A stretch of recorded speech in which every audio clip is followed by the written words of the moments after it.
नमस्कार, मी मयुरी आणि आपण पाहत आहात 7 स्टार न्यूज.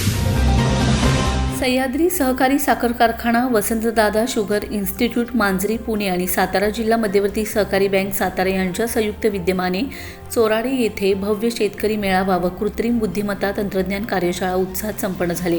ऊस शेतीमध्ये आधुनिक कृत्रिम बुद्धिमत्ता तंत्रज्ञानाचा वापर करून उत्पादन वाढवण्यासह शेती अधिक फायदेशीर करण्यासाठी शेतकऱ्यांनी या तंत्रज्ञानाचा जास्तीत जास्त उपयोग करावा असे आवाहन यावेळी करण्यात आले.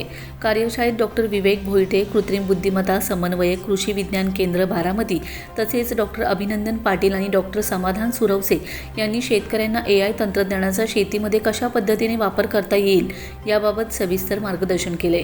यावेळी माजी आमदार प्रभाकर घारगे यांनी शेतकऱ्यांनी पारंपरिक शेतीसोबत आधुनिक तंत्रज्ञानाची जोड देणे काळाची गरज असल्याचं सांगत AI तंत्रज्ञानाचा जास्तीत जास्त शेतकऱ्यांनी वापर करावा असे आवाहन केले. यावेळी चोराडे गावचे सरपंच कृष्णत पिसाळ यांनी पुढाकार घेऊन AI तंत्रज्ञानाच्या माध्यमातून युवकांचे शेतीकडे लक्ष वेधण्याचं काम केले. याबद्दल माजी आमदार प्रभाकर घारगे यांनी सरपंच कृष्णत पिसाळ यांचं अभिनंदन केले.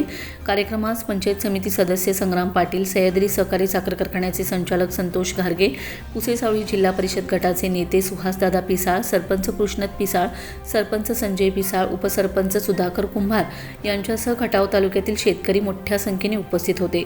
यावेळी नवनिर्वाचित विकास सेवा सोसायटीचे चेअरमन भाऊसो अप्पा पिसाळ व नारायणांना पिसाळ यांचा माजी आमदार प्रभाकर घारगे यांच्या हस्ते सत्कार करण्यात आलाय. Nitin Kulkarni, 7 Star News, Pusesavali.